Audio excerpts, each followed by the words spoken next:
രാഷ്ട്രീയം പറയുമ്പോൾ നിങ്ങൾക്ക് നാണമില്ല. നിങ്ങൾ ഈ സംസ്ഥാനത്തിനെതിരാണ്, നിങ്ങൾ കേരള വിരുദ്ധരാണ്. ഇതിലൊരൊറ്റ ചോദ്യം പോലും ഇന്ന് ഉയർന്നതല്ല.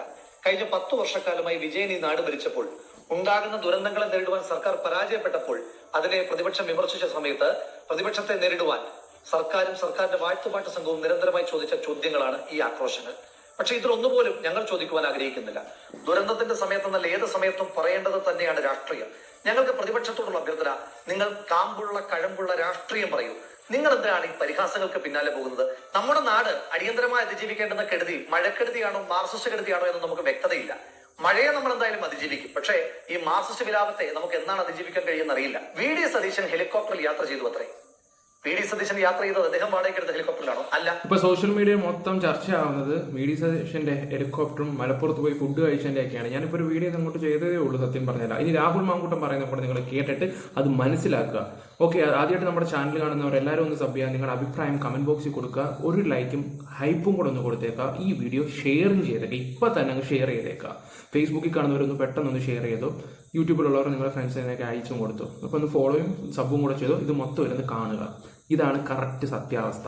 മനസ്സിലാക്കണം കേരളത്തിലെ ജനങ്ങൾ ഇത്. ശ്രീ വിജയൻ മുഖ്യമന്ത്രി ആയിരിക്കുമ്പോൾ 2020 മുതൽ 2026 വരെ 48 കോടി രൂപ വാടകയ്ക്ക് എടുത്തിരിക്കുന്ന ഹെലികോപ്റ്ററിലാണ് അദ്ദേഹം യാത്ര ചെയ്തത്. ഈ വർഷം ആ ഹെലികോപ്റ്റർ പറന്നാലും പറന്നില്ലെങ്കിലും നമ്മൾ 8 കോടി രൂപ പൊതുഖജനാവിൽ നിന്ന് വാടക ഇനത്തിൽ കൊടുത്തേ പറ്റൂ. ഒന്ന് ആലോചിക്കണം. 40ഉം 50ഉം കോടി രൂപയ്ക്ക് പുതിയ ഹെലികോപ്റ്റർ കിട്ടുമ്പോഴാണ് 6 വർഷത്തേക്ക് 48 കോടി രൂപ വാടകയ്ക്ക് എടുത്തിട്ട് വിജയൻ ഈ ദൂരത്ത് ജനങ്ങളുടെ മുകളിൽ അടിച്ചേൽപ്പിച്ചിരിക്കുന്നത്. ഈ ഹെലികോപ്റ്റർ കരാറിന്റെ പ്രത്യേകത, പറന്നാലും പറന്നില്ലെങ്കിലും ഒരു മാസം ഏതാണ്ട് 1 കോടി രൂപയ്ക്കടുത്ത് ചെലവ് വരും. പിന്നീട് അധികമായി പറക്കുന്ന ഓരോ മണിക്കൂറിനും 90,000 രൂപ കൊടുക്കുകയും വേണം. അപ്പോൾ ഈ ഹെലികോപ്റ്റർ ഉപയോഗിക്കാതിരുന്നാലും നമ്മുടെ പൊതുഖജനാവിൽ നിന്ന് വാടക ഇനത്തിൽ പൈസ പോകുന്ന പ്രത്യേക വ്യവസ്ഥ നമ്മുടെ വിജയൻ സർ ഉറപ്പുവരുത്തിയിട്ടാണ് പോയത്. പിന്നെ മുഖ്യമന്ത്രി ആ ഹെലികോപ്റ്ററിൽ അടിയന്തര സാഹചര്യത്തിൽ യാത്ര ചെയ്തതിൽ എന്താണ് തെറ്റത്? ഇനി അങ്ങനെ തെറ്റുണ്ട് എങ്കിൽ ശ്രീ വിജയൻ പാർട്ടി സമ്മേളനത്തിൽ പോകുവാൻ വേണ്ടി മുൻപ് ഹെലികോപ്റ്റർ ഉപയോഗിച്ച് വിവാദത്തിലായി നിങ്ങൾ ഓർമ്മയുണ്ടോ? അന്ന് പാർട്ടി സെക്രട്ടറി പറഞ്ഞത് പാർട്ടി സമ്മേളനത്തിൽ പങ്കെടുത്തത് കൊണ്ടായതുകൊണ്ട് അതിന്റെ വാടക തുക മുഴുവൻ CPM എന്ന് പറയുന്ന പാർട്ടി സർക്കാരിലേക്ക് അടയ്ക്കുമെന്നാണ്. ആ സർക്കാരിലേക്ക് CPM എന്ന് പറയുന്ന പാർട്ടി ഹെലികോപ്റ്റർ വാടക അടച്ചതിന്റെ ആ രസീത് ചീട്ട് ഒന്ന് കാണിക്കാൻ കഴിയുമോ സഹാക്കളെ? അപ്പോൾ പറന്നാലും പറന്നില്ലെങ്കിലും 48 കോടി രൂപ വാടക കൊടുക്കുന്ന ഹെലികോപ്റ്റർ എടുത്ത ശ്രീ വിജയനാണോ കുറ്റക്കാരൻ? പറന്നാലും പറന്നില്ലെങ്കിലും വാടക കൊടുക്കേണ്ടുന്ന ഹെലികോപ്റ്റർ അടിയന്തര സാഹചര്യത്തിൽ യാത്ര ചെയ്ത ശ്രീ വി.ഡി. സതീശനാണോ കുറ്റക്കാരൻ? നിങ്ങൾ വിലയിരുത്തുക. ജയന് ശേഷം പറഞ്ഞത് കറക്റ്റ് കാര്യമല്ലേ? ഈ എന്തൊക്കെ കഥകളാണ് ഇപ്പൊ സോഷ്യൽ മീഡിയ വന്നുകൊണ്ടിരിക്കുകയൊക്കെ ചെയ്യുന്നത്. ഒന്നും രണ്ടും അല്ല, ഒരു വർഷം 8 കോടി രൂപ ഇതെല്ലാം ചെയ്തു വെച്ചത് ആരാണ്? സഖാവ് പിണറായി വിജയനാണ് ചെയ്തു വെച്ചത്. അതിനൊന്നും ഒരു കുഴപ്പമില്ല. ഇതിപ്പം ഈ പറയുന്ന നമ്മൾ കോൺഗ്രസ്സുകാർ ഈ ഒരു ഹെലികോപ്റ്റർ എടുത്തില്ലെങ്കിലും അതിന് പൈസ കൊടുക്കണം വർഷത്തില. അതിനുള്ള എല്ലാ എഗ്രിമെന്റും ചെയ്തു വെച്ചിട്ടാണ് നമ്മുടെ അണ്ണം പോയത്. നിങ്ങൾ അതൊക്കെ ഒന്ന് മനസ്സിലാക്കണം. ഞാൻ ആരെയും കുറ്റപ്പെടുത്താനോ ഈ ഒരു സമയത്ത് വന്നിട്ട് രാഷ്ട്രീയം പറയാനോ ഒന്നും വന്നതല്ല. ഈ ഒരു സമയത്ത് നമ്മളെല്ലാവരും ഒറ്റക്കെട്ടായിട്ട് നിൽക്കുന്ന ഒരു സമയമുണ്ട്. രാഷ്ട്രീയമില്ല, ജാതിയില്ല, മതമില്ല, ഒന്നുമില്ല. ഇപ്പൊ ക്യാമ്പിൽ ഒരുപാട് ആൾക്കാർ താമസിക്കുന്നുണ്ട്. ഒരുപാട് ആൾക്കാർ അവിടെ ജാതിയെന്നോ മതമൊന്നോ ഒന്നും നോക്കാന്നില്ല. ഒരു മനുഷ്യരും ഒരു പാത്രത്തിലാണ് കഴിക്കുന്നത്. അതും കൂടെ ആലോചിക്കുക. 2018 എല്ലാവരും ഒന്ന് നന്നാവുമെന്ന് കരുതിയതാണ്. പക്ഷെ വീണ്ടും കുറ്റി ചെന്ന് കഴിയുമ്പോഴത്തേക്ക് കല്യാണത്തിന്റെ തനി സ്വഭാവം. അതുപോലെ ഞാൻ കൂടുതൽ സംസാരിക്കുന്നില്ല. പറഞ്ഞാൽ ഈ ഒരു വിഷയത്തിൽ നമ്മൾ അഭിപ്രായം പറഞ്ഞുകൊണ്ടിരുന്നാൽ അത് ശരിയാവത്തില്ല. അത് കുത്തി സംസാരിക്കുന്ന പോലെ ആയിപ്പോൾ. ഇപ്പൊ ജനങ്ങൾ അതുപോലെ കഷ്ടപ്പെടുന്ന ഒരു സമയമായതുകൊണ്ട് ഞാൻ ഒന്നും മിണ്ടുന്നില്ല.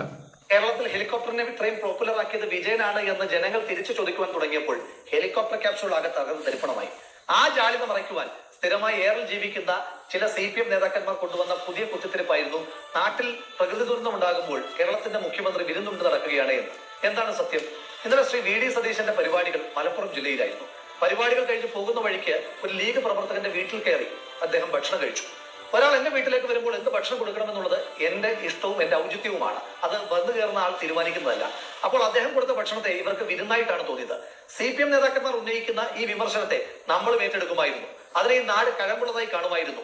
ഈ പ്രകൃതി ദുരന്തം ഉണ്ടാകുന്ന സമയത്ത് സംസ്ഥാന സർക്കാർ ഒരു വിരുന്ന് സംഘടിപ്പിച്ചതാണ് എങ്കിൽ. എന്നാൽ ഇതല്ല. പറച്ചിൽ കേട്ടാൽ തോന്നും നിപ്പയുണ്ടായ സമയം, കോവിഡ് ഉണ്ടായ ഏതാണ്ട് 2-3 വർഷക്കാലമൊക്കെ ശ്രീ വിജയൻ കേരളത്തിൽ ഉണ്ണാവൃതം ഇരുന്നിട്ടാണ് നമ്മുടെ നാടിനെ ഈ വലിയ ദുരന്തത്തിലേക്ക് തള്ളിവിട്ടത് എന്ന് ഓർത്തുപോകും. അതുകൊണ്ട് പ്രതിപക്ഷത്തിന്റെ നേതാക്കന്മാരോടുള്ള വിനീതമായ അഭ്യർത്ഥന, നിങ്ങൾ ഈ ദുരന്ത കാലഘട്ടത്തിൽ മുഖ്യമന്ത്രിയുടെ കഴിക്കുന്ന ബിരിയാണിക്കകത്ത് ചിക്കൻ പീസ് ഉണ്ടോ എന്ന് ചെയ്യുന്ന വലിയ ദുരന്തങ്ങളായി മാറാതെ ദുരിതാശ്വാസ പ്രവർത്തനങ്ങളുമായി ബന്ധപ്പെട്ട് ഏതെങ്കിലും തരത്തിലുള്ള വീഴ്ചകളോ കുറവുകളോ ഉണ്ട് എങ്കിൽ ജനങ്ങൾക്ക് വേണ്ടി അത് ചൂണ്ടിക്കാണിക്കുക.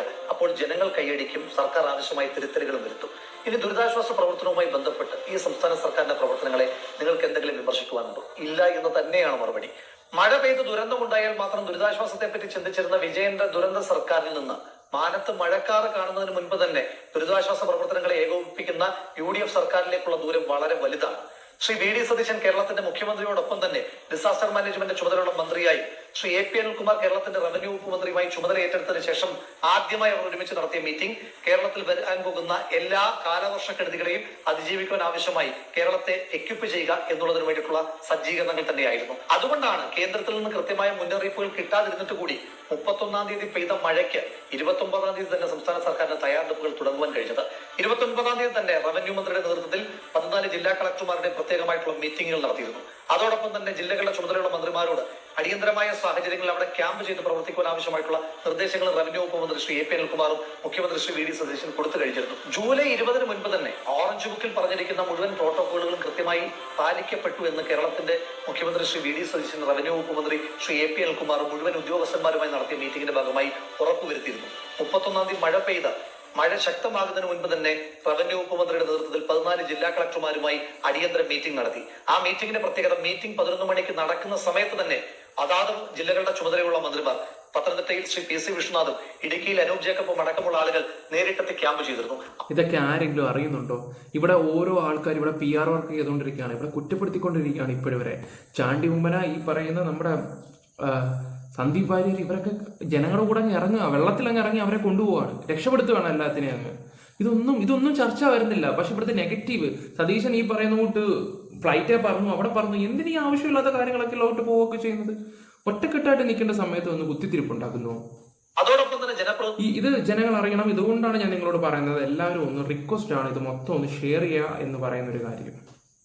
അവർ ഈ ദുരിതാശ്വാസ പ്രവർത്തനങ്ങളുടെ ഏകോപന ചുമതല ഏറ്റെടുത്തിരിക്കുന്നു. ഈ സംസ്ഥാന സർക്കാർ അടിയന്തരമായ സാഹചര്യങ്ങളെ നേരിടുവാൻ വേണ്ടി എല്ലാ ജില്ലാ കളക്ടർമാർക്കും മുൻ സർക്കാരുകളിൽ നിന്ന് വ്യത്യസ്തമായി 3 കോടി രൂപ അനുവദിച്ചു കഴിഞ്ഞിരിക്കുന്നു. അതോടൊപ്പം തന്നെ കേരളത്തിലെ എല്ലാ പഞ്ചായത്തുകളിൽ അടിയന്തര ദുരിതാശ്വാസ പ്രവർത്തനങ്ങൾക്ക് ക്യാമ്പ് തുറക്കുവാൻ വേണ്ടിയിട്ട് 1 ലക്ഷം രൂപ അവരുടെ അക്കൗണ്ടിലേക്ക് മാറ്റി. അവിടെ എക്യുപ്മെന്റ്സ് വാങ്ങുവാൻ വേണ്ടിയിട്ടും പഞ്ചായത്തുകൾക്ക് 1 ലക്ഷം രൂപ വീതം അനുവദിച്ചിട്ടുണ്ട്. നമ്മുടെ ക്ലീനിങ് പ്രോസസ്സ് സംസ്ഥാന സർക്കാർ ആരംഭിച്ചിട്ടുണ്ട്. ഇതിനോടകം തന്നെ വാർഡ് 1-ന് 25,000 മുതൽ 50,000 രൂപ വരെ അനുവദിക്കപ്പെട്ടിട്ടുണ്ട്. അതിൽ കൂടുതൽ ക്ലീനിംഗ് പ്രോസസ്സിന് ആവശ്യമാണ് എങ്കിൽ 1 ലക്ഷം രൂപ വരെ കൊടുക്കുവാൻ ജില്ലാ കളക്ടർമാർക്ക് ഉത്തരവ് സംസ്ഥാന സർക്കാർ കൊടുത്തിട്ടുണ്ട്. ഒന്ന് ആലോചിച്ച് നോക്കുക, ഒരു വെള്ളപ്പൊക്കം ഉണ്ടായി 2ാമത്തെ ദിവസം നമ്മൾ ചർച്ച ചെയ്തുകൊണ്ടിരിക്കുന്നത് ക്ലീനിംഗ് പ്രോസസ്സിലേക്കാണ്. അത്ര പ്രൊആക്റ്റീവായിട്ടാണ് ഈ സംസ്ഥാന സർക്കാർ പ്രവർത്തിച്ചിരിക്കുന്നത്. 9 NDRFന്റെ ടീം കേരളത്തിൽ സജ്ജീകരിക്കപ്പെട്ടിരിക്കുന്നു ഈ മഴയ്ക്ക് മുൻപ് എന്ന് പറയുമ്പോൾ എത്രമാത്രം പ്രീ ഒക്കുപ്പൈഡ് ആണ് സംസ്ഥാന സർക്കാർ എന്ന് തെളിയിക്കുവാൻ അതിനപ്പുറം എന്തെങ്കിലും ഉദാഹരണം വേണോ? കരസേന, നാവികസേന അടക്കമുള്ള ആളുകളുടെ സേവനം ഈ സംസ്ഥാന സർക്കാർ ഉറപ്പുവരുത്തി. മഴ പെയ്തുകൊണ്ടിരിക്കുമ്പോൾ തന്നെ, മഴ പെയ്തുകൊണ്ട് ശക്തമായിരിക്കുന്ന പ്രദേശങ്ങളിലേക്ക് കേരളത്തിന്റെ സ്വന്തം സ്വകാര്യ നാവികസേനയായ മത്സ്യത്തൊഴിലാളികളെ വിന്യസിക്കുവാനും സംസ്ഥാന സർക്കാരിന് വളരെ വിജയകരമായി തന്നെ കഴിഞ്ഞതുകൊണ്ടാണ് ഈ വലിയ മഴക്കെടുതി ഉണ്ടായിട്ടും അതിന് ആനുപാതികമായിട്ടുള്ള ദുരന്തം ഉണ്ടാകാതെ നമുക്ക് ഈ നാടിനെ ചേർത്ത് നിർത്തുവാൻ കഴിഞ്ഞത്. ഈ മനുഷ്യരുടെ എല്ലാം അധ്വാനവും ആ അധ്വാനത്തെ എല്ലാം ഏകോപിപ്പിക്കുവാൻ ഇവിടെ കരുത്തുറ്റ ഒരു സർക്കാർ ഉണ്ട് എന്നുള്ള ജനങ്ങളുടെ ആത്മവിശ്വാസവുമാണ്. കഴിഞ്ഞ സർക്കാരിൽ നിന്ന് ഈ സർക്കാരിലേക്ക് എത്തുമ്പോൾ എന്റെ നോട്ടത്തിൽ ഏറ്റവും പ്രധാനപ്പെട്ട പോരായ്മ കഴിഞ്ഞ സർക്കാരിന്റെ കാലത്തുണ്ടായിരുന്ന PR തള്ള് ഈ സർക്കാരിന്റെ കാലത്തിൽ. അതുകൊണ്ട് ജോലി കൃത്യമായി നടക്കുന്നുണ്ട്, ദുരിതാശ്വാസ പ്രവർത്തനങ്ങൾ കൃത്യമായി ഏകോപിപ്പിക്കപ്പെട്ടു പോകുന്നുണ്ട്. ഒരു നാടൊന്നിച്ച് ഒരു ദുരന്തത്തെ അതിജീവിക്കുവാൻ വേണ്ടി ശ്രമിക്കുമ്പോൾ വില കുറഞ്ഞ പരിഹാസങ്ങളും ട്രോളുകളുമായി സോഷ്യൽ മീഡിയയിൽ 10 ലൈക്ക് നേടാം, ഞങ്ങളുടെ തെരഞ്ഞെടുപ്പിൽ തോറ്റതിന് ജാലിതൊന്ന് മറയ്ക്കാമെന്ന് കരുതുന്ന പ്രതിപക്ഷം മഴക്കെടുതിയേക്കാൾ ഈ നാട് നേരിടുന്ന ഏറ്റവും വലിയ ദുരന്തമാണ്. അതുകൊണ്ട് മറ്റു ദുരന്തങ്ങളെ, നിപ്പയും പ്രളയവും ഒക്കെ ശീലിച്ച മലയാളിക്ക് ഈ കമ്മ്യൂണിസ്റ്റുകാരുടെ ദുരന്തത്തെ നേരിടുവാൻ നമുക്ക് കരുത്തുണ്ട് എന്നുള്ള കാര്യത്തിൽ തർക്കമൊന്നുമില്ല. നമ്മുടെ വീട്ടിലേക്ക് വെള്ളം കയറി തുടങ്ങിയാൽ ഒരു സെക്കൻഡ് പോലും പാഴാക്കാതെ സംസ്ഥാന സർക്കാർ ക്രമീകരിച്ചിരിക്കുന്ന ദുരിതാശ്വാസ ക്യാമ്പുകളിലേക്ക് നമ്മൾ അടിയന്തരമായി മാറേണ്ടതായിട്ടുണ്ട്. 100ഓളം ക്യാമ്പുകളാണ് ഇതിനോടകം സംസ്ഥാന സർക്കാർ ഒരുക്കിയിട്ടുള്ളത്. കൂടുതൽ ക്യാമ്പുകൾ ഓപ്പൺ ചെയ്യുവാൻ പഞ്ചായത്തുകൾക്ക് പണം വകയിരുത്തിയിട്ടുണ്ട്. ഈ ക്യാമ്പുകളിലേക്ക് ആവശ്യമായിട്ടുള്ള ഭക്ഷണവും വസ്ത്ര സാധനങ്ങളും അതുപോലെ തന്നെ മരുന്നുകളും എല്ലാം സംസ്ഥാന സർക്കാരിന്റെ ഭാഗത്തു നിന്ന് എത്തിച്ചിട്ടുണ്ട്. അടിയന്തര ചികിത്സകൾക്ക് ആവശ്യമായിട്ടുള്ള മെഡിക്കൽ സൗകര്യങ്ങൾ സംസ്ഥാന സർക്കാർ എല്ലാ ക്യാമ്പുകൾ കോർഡിനേറ്റ് ചെയ്തും ക്രമീകരിച്ചിട്ടുണ്ട്. അപ്പൊ ഈ സേവനങ്ങളെല്ലാം നമ്മൾ ലഭ്യമാക്കി. ആവശ്യത്തിലധികം ഡിങ്കി ബോട്ടുകളും സംസ്ഥാന സർക്കാർ ക്രമീകരിച്ചിട്ടുണ്ട്. ജനപ്രതിനിധികളും ഉദ്യോഗസ്ഥരും നാട്ടുകാരും നമ്മളെല്ലാവരും കൂടെ കോർഡിനേറ്റിംഗ് ആയി ഒറ്റ ടീമായിട്ട് നിന്നിട്ട് വേണം നമുക്ക് ഈ ദുരന്തത്തെ നേരിടുവാനായി. ഈ സർക്കാർ ദുരിതാശ്വാസ പ്രവർത്തനങ്ങളുടെ കൃത്യമായ നിർദ്ദേശങ്ങൾ മുഴുവൻ മനുഷ്യന്മാരും ചെവിക്കൊള്ളണം. നമുക്ക് അമിതാത്മവിശ്വാസം വേണ്ടുന്ന സമയമല്ല. സർക്കാർ പറയുന്ന എല്ലാ നിർദ്ദേശങ്ങളും വെള്ളം മുട്ടോളമല്ലേ എത്തിയുള്ളൂ, ഞാനിതൊക്കെ എത്ര കണ്ടതാണ് എന്ന അമിതാത്മവിശ്വാസമില്ലാതെ സംസ്ഥാന സർക്കാർ ക്യാമ്പുകളിലേക്ക് മാറുവാൻ പറയുമ്പോൾ മാറുവാനുള്ള ഒരു വിവേകമാണ് ഈ സമയത്ത് നമ്മൾ കാണിക്കേണ്ടത്. നമ്മൾ ഒന്നിച്ച് ഒറ്റക്കെട്ടായി ഇറങ്ങി ഈ ദുരന്തത്തെ അതിജീവിക്കുക തന്നെ ചെയ്യും. അങ്ങനെ വേണം സത്യം പറഞ്ഞാൽ. ഇതെല്ലാ ആൾക്കാരും അങ്ങോട്ടും ഇങ്ങോട്ടും തമ്മിലടിപ്പിക്കുന്ന ഓരോ രീതിയിലും സംസാരവും കാര്യങ്ങളും. ഇവിടെ പാർട്ടി വലുതാക്കാൻ നോക്കുന്ന കുറെ ആൾക്കാർ, ജനങ്ങളോട് ഇവിടെ ഒരു സ്നേഹവും കാണുന്നില്ല. അവനവന്റെ പാർട്ടി വലുതാക്കാൻ വേണ്ടി ഓരോരുത്തർ ശ്രമിക്കുന്നതെന്ന് എനിക്ക് മനസ്സിലാകുന്നുണ്ട്. പിന്നെ അതുപോലെ തന്നെ ഒരു വീഡിയോ നിങ്ങൾക്ക് കാണണം. ഞാൻ എൻ്റെ കഴിഞ്ഞ വീഡിയോ ഞാൻ വെച്ചതാണ്.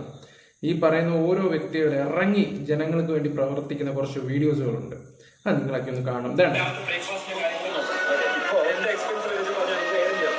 കണ്ടോ, സന്ദീപ് വാര്യരാണ് എന്ത് വേണമെങ്കിലും ചോദിച്ചു, എന്ത് എക്സ്പെൻസീവ് ആണെങ്കിലും അവർ MLA ഏറ്റെടുത്തോളാം എന്ന് പറഞ്ഞാൽ ആ മഴയത്ത് ഓരോ ക്യാമ്പിൽ ഇതേണ്ടേ നിങ്ങൾ നോക്ക്. അവിടെ 2 നില വീട് നിങ്ങൾ ശ്രദ്ധിച്ചാൽ അവിടെ അച്ഛനും മോനും അവിടെ മണ്ടക്കിയൊക്കെയാണ്. അവരെ വിളിക്കുന്നുണ്ട്, എന്തെങ്കിലും കുഴപ്പമുണ്ടോ, വേണ്ടോ, എന്തെങ്കിലും ആവശ്യമുണ്ടോ. അപ്പൊ നിങ്ങളൊന്ന് ആലോചിച്ച് നോക്കുക, ഇവിടെ എന്തിനാണ് ഈ കോൺഗ്രസിന് ഇത്രമാത്രം ഇത് മോശമാക്കുന്നതെന്ന് ഞാൻ ആലോചിക്കുന്നത്. വളരെ മോശം അത്.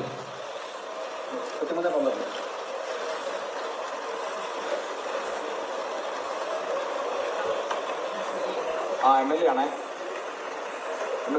നിങ്ങൾ ഇപ്പൊ കരട് സേഫ് ആണോ അവിടെ? നിങ്ങൾ പ്രശ്നം ഇറക്കേണ്ടതുണ്ടോ? അവിടെ ഫയർഫോഴ്സിനെ ഇവിടെ ഇറക്കണോ? ആണല്ലോ.